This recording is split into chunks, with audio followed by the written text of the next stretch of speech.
Hello students, आज हम देखेंगे लीनियर प्रोग्रामिंग प्रॉब्लम को सॉल्व करने के लिए सिंप्लेक्स मेथड। देखते हैं इसका प्रोसीजर क्या है और इस पे बेस्ड एक क्वेश्चन। आइए शुरू करते हैं।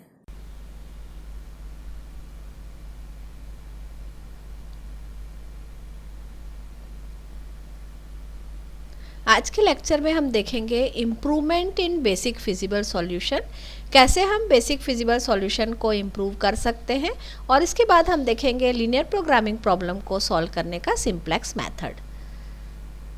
Late the linear programming problem given is maximize z equal to c1x1 plus c2x2 plus c3x3 subject to the constant a11x1 plus a12x2 plus a13x3 less than equal to b1, a21x1 plus a22x2 plus a23x3 is less than equal to b2 and x1 x2 x3 greater equal to 0। ये हमको linear programming problem दिया हुआ है।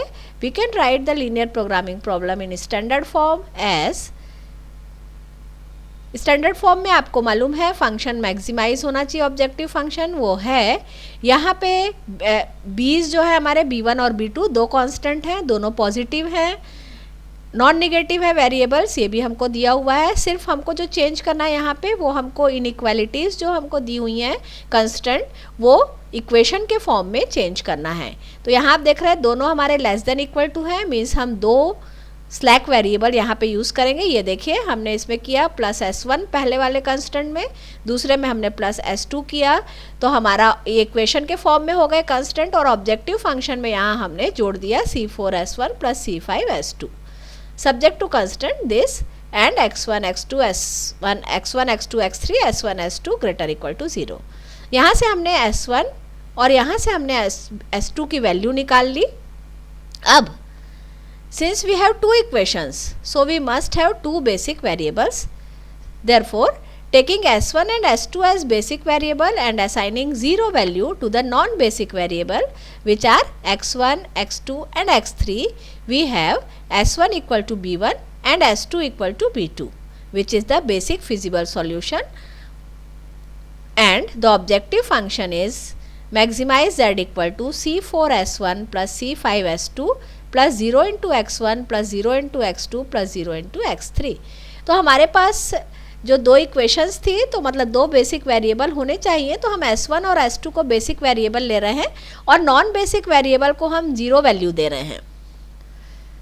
कल हमने पिछले lecture में हमने डिटेल में देखा था कि बेसिक वेरिएबल और नॉन बेसिक वेरिएबल्स क्या होते हैं, तो उसी के अनुसार हमने इसको किया है कि s1 s2 बेसिक वेरिएबल है और x1 x2 x3 non basic variable है। तो हमको मिल गया s1 इक्वल टू b1, यहाँ से देखिए आप, ये 0 हो गया, ये 0 हो गया, ये 0 हो गया, तो s1 equal to b1, similarly s2 equal to b2। तो फंक्शन की वैल्यू हमको ये मिल गई। अब इसी को हम ले लेते हैं, मान लीजिए s1 की वैल्यू हमने b1 रखी क्योंकि ये बेसिक फिजिबल सॉल्यूशन है, s2 की b2 रखी, तो जो हमको वैल्यू फंक्शन मिला उसको हमने मान लिया z0। अब हमको जो देखना है, we want to find other basic feasible solution which would increase the value of z। हमको अब एक ऐसा सॉल्यूशन देखना है जो कि z की वैल्यू को इंक्रीज कर सके। For this we shall take the non-basic variable into the basic and test whether the new basic feasible solution increases the value of z or not।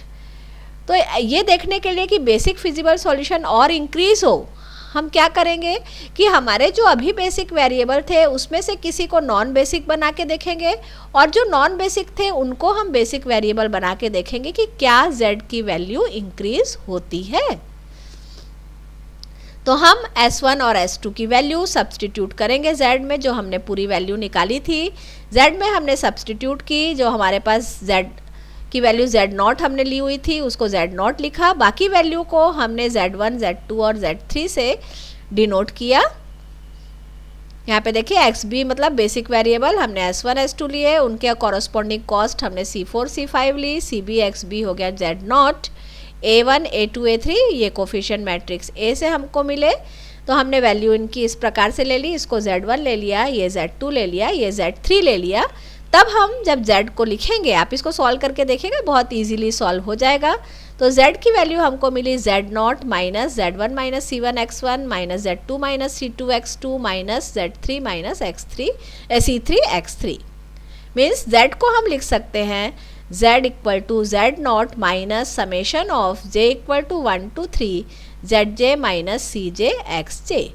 अब यहाँ पे आप देखिए कि z को हमको इंक्रीज करना है, तो क्या हुआ, ये जो वैल्यू आपको मिल रही है zj माइनस cj, ये अगर नेगेटिव होगी तो यहाँ पे ऐड हो जाएगा, आपका पॉजिटिव वैल्यू हो जाएगी, ये नेगेटिव और ये नेगेटिव मिलके, तो हमारे z की वैल्यू इंक्रीज होगी, और उस केस में ये xj वेरिएबल जो है वैल्यू को इंक्रीज करने का काम करेगा। तो ये वैल्यू हमारी डिपेंड करता है कि हमारा फंक्शन z जो है वो इंक्रीज कब होगा, जब zj माइनस cj नेगेटिव हो। Means if zj minus cj is negative, then the value of z increases if corresponding non-basic variable xj enter the basis. If more than one zj minus cj is negative, we choose most negative. अगर दो से एक से ज़्यादा negative है तो जो ज़्यादा मोस्ट नेगेटिव है उसी को हम चूज़ करेंगे, तो हमको और बड़ी वैल्यू मिलेगी।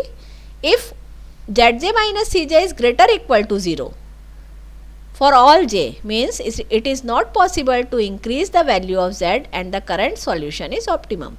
अब यहाँ देखिए, अगर ये वैल्यू पॉजिटिव है तो कुछ आपका ये ग्रेटर इक्वल टू 0 अगर वैल्यू है या इक्वल टू 0 भी है, तो यहाँ पे तो माइनस साइन है, तो आपको कोई सॉल्यूशन में जो करंट सॉल्यूशन है वही सही होगा, क्योंकि इंक्रीज वैल्यू नहीं मिलेगी।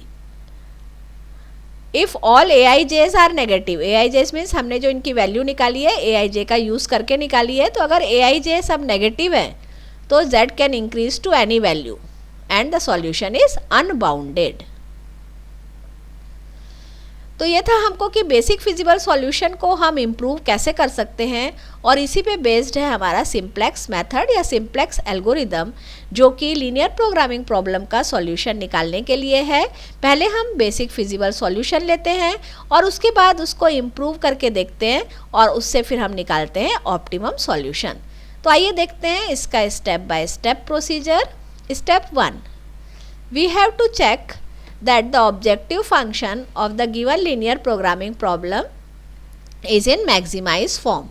If it is in minimized form, we convert it into maximized form by minimum z equal to minus maximum of minus z.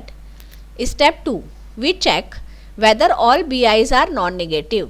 If any one of the bi's is negative, then multiply that inequation by minus 1 to get all bi's positive. तो first और second step हमारा वही है, standard form में change करने के लिए। Third, convert करेंगे हम in equations into equation by introducing slack and surplus variable, और the cost of these variable should be taken as 0। उसको कॉस्ट जो हम यहाँ पे देंगे वो हम देंगे 0। Step 4, obtain an initial basic feasible solution to the problem in the form xb equal to b inverse b, and we put these values in the first column of the simplex table. Step 5, now we compute the net evaluation zj minus cj by using the relation zj minus cj equal to cb yj minus cj, where yj means b inverse aj, aj means जो आपने coefficient matrix लिया है। Examine the sign zj minus cj. If all zj minus cj greater equal to 0, then the initial basic feasible solution xb is a optimum basic feasible solution. If at least one zj minus cj less than 0, go to the next step. Step 6, if more than one zj minus cj is less than 0, we choose most negative of them. Let zr minus cr is most negative. If for all yir is less than equal to 0, then there is an unbounded solution of the given problem. If at least one yir greater than 0, then the corresponding vector enters the basis. Compute the ratio xbi upon yir greater than 0, and choose the minimum of them. Let minimum value correspond to xbk upon ykr, then yk leave the basis. The common element ykr, element of kth row and rth column, is known as leading element of the simplex table. Step 8, convert the leading element to unity and all other element in that column to 0 by elementary operations or by using these relations. Step 9. Go to step 5 and repeat the procedure until we get optimum solution or an unbounded solution. तो ये हमारा procedure था, इसको problem से समझेंगे आपको और clear होगा. आइए देखते हैं question. Solve by simplex method. Maximize z equal to 3x1 plus 2x2 subject to the constant minus 2x1 plus x2 less than equal to 1, x1 less than equal to 2, x1 plus x2 less than equal to 3 and x1 x2 greater equal to 0. ये हमको question दिया हुआ है. देखिए यहाँ पे आपका objective function maximise form में ही है. सारे बीज मीन्स कांस्टेंट जो आपके हैं b1 b2 b3 तीन है, यहाँ पे तीनों पॉजिटिव हैं.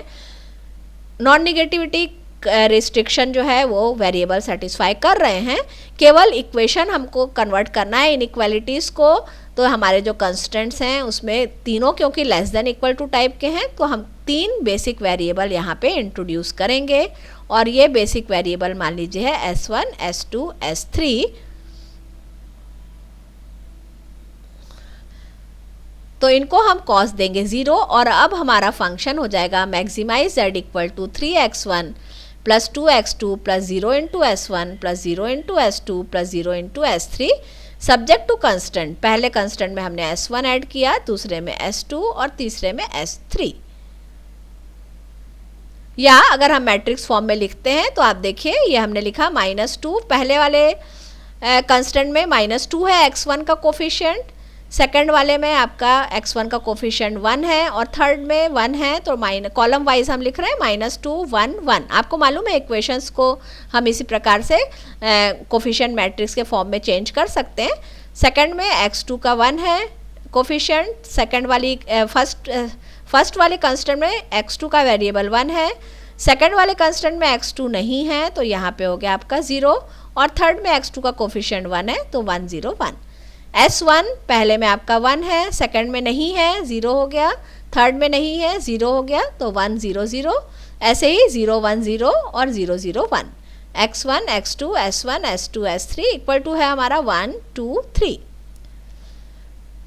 अब इनिशियल बेसिक फिजिबल सॉल्यूशन हम निकालेंगे. तो उसके लिए X B equal to B inverse. B inverse means कि जो हमने बेसिक वेरिएबल्स के कॉरस्पॉन्डिंग मैट्रिक्स लिया वो आपका है 1 0 0 0 1 0 0 0 1. तो क्योंकि ये यूनिट मैट्रिक्स है तो इसका इन्वर्स भी आपको यूनिट मैट्रिक्स ही मिलेगा. तो बी इनवर्स जो आपका है वो रहेगा 1 0 0 0 1 0 0 0 1. बी की वैल्यू हमको मालूम है 1 2 3. एक्स बी बेसिक वेरिएबल जो हमने लिए हैं s1 s2 और s3. तो यहाँ से हमको मिल गया s1 की वैल्यू 1, s2 की वैल्यू 2 और s3 की वैल्यू 3. अब हमको देखना है सिंप्लेक्स टेबल के लिए yj और zj माइनस cj.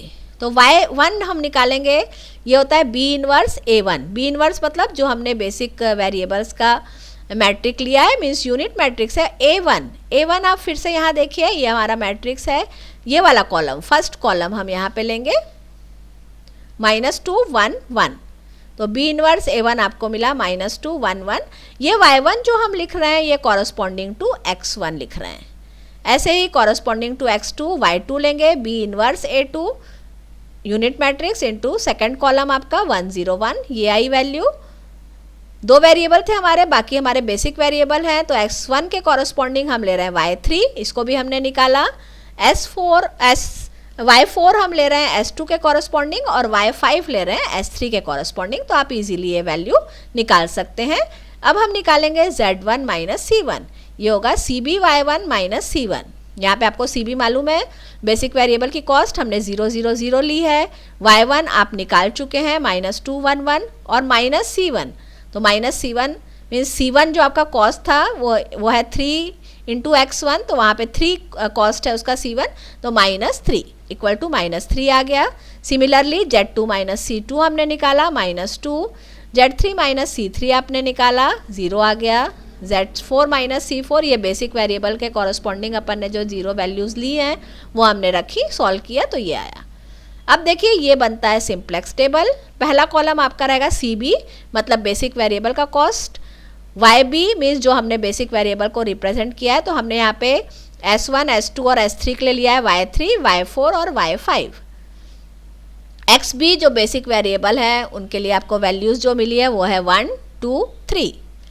यहाँ पे y1 मीन्स x1 के कॉरस्पॉन्डिंग कॉलम, -2 1 1, y2 x2 के कॉरस्पॉन्डिंग कॉलम, y3 s1 के कॉरस्पॉन्डिंग, y4 s2 के कॉरस्पॉन्डिंग और y5 s3 के कॉरस्पॉन्डिंग। ऊपर जरूर आप cj का कॉलम बनाएंगे, रो बनाएंगे, जहाँ पे हम cj की वैल्यूज एंट्री करेंगे। y1 मीन्स x1 के कॉरस्पॉन्डिंग हमने लिया था, उसका कॉस्ट है आपका 3, y2 मीन्स x2 के कॉरस्पॉन्डिंग कॉस्ट है 2, और s1 के कॉरस्पॉन्डिंग कॉस्ट 0, s2 की 0, s3 की 0।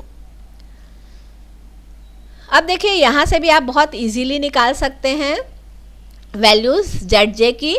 zj means C B Y J, तो यहाँ से मल्टीप्लाई डायरेक्ट करके आप कर सकते हैं। 0 into -2 plus 0 into 1 plus 0 into 1, 0 आ गई।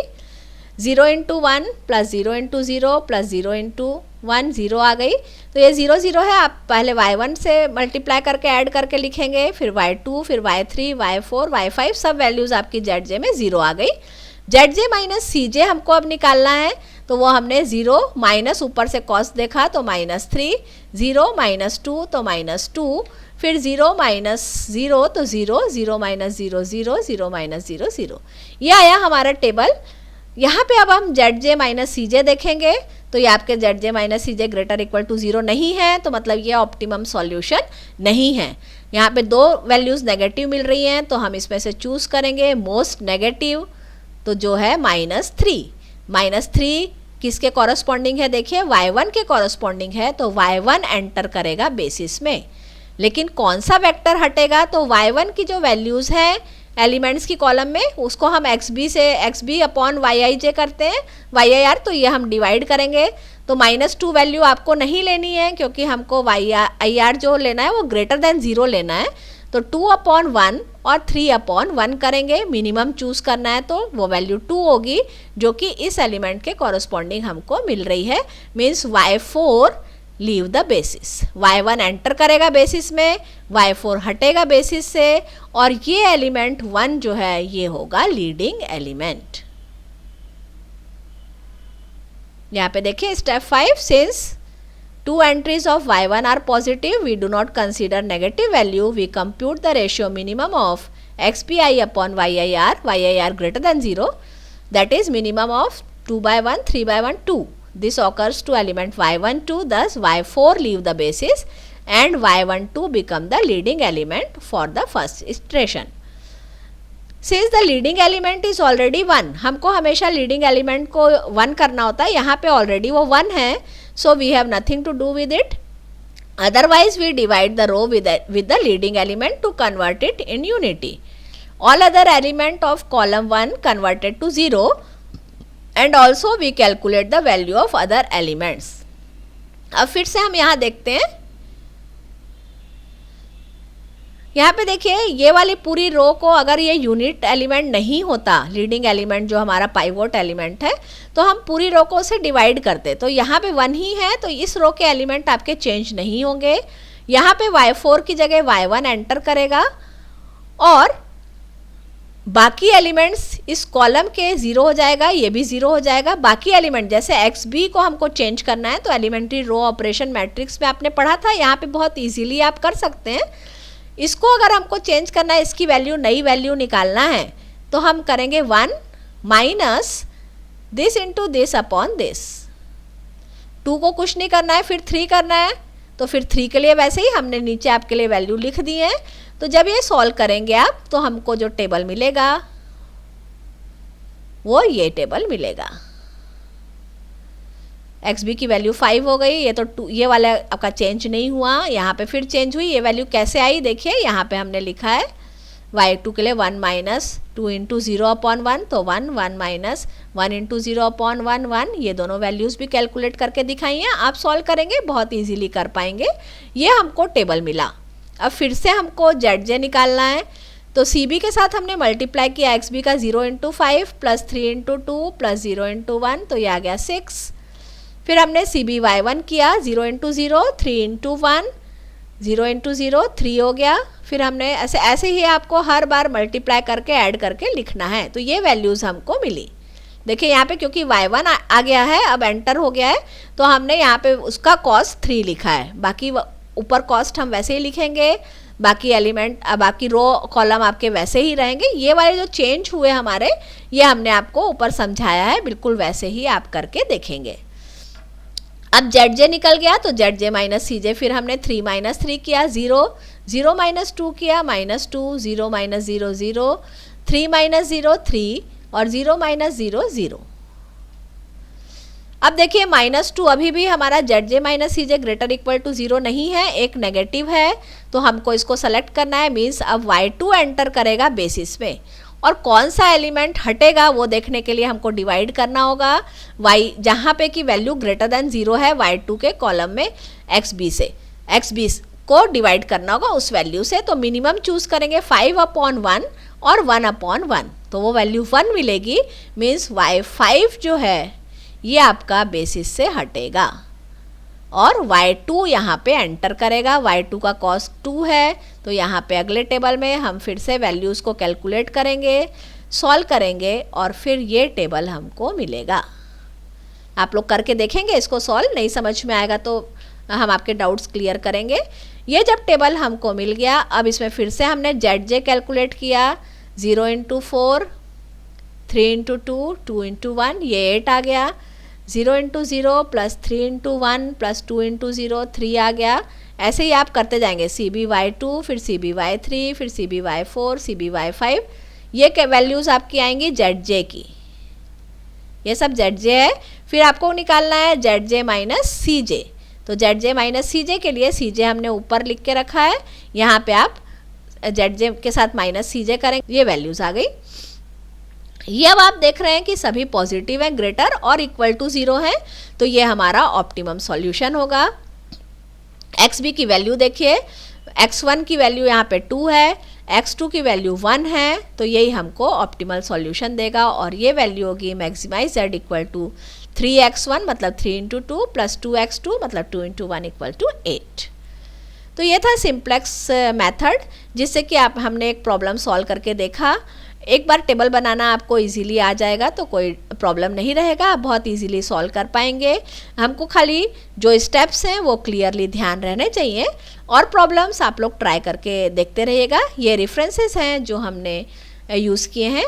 अगले लेक्चर में हम लीनियर प्रोग्रामिंग प्रॉब्लम को सॉल्व करने का एक और मेथड देखेंगे। तब तक के लिए प्रैक्टिस करते रहिए। Thank you.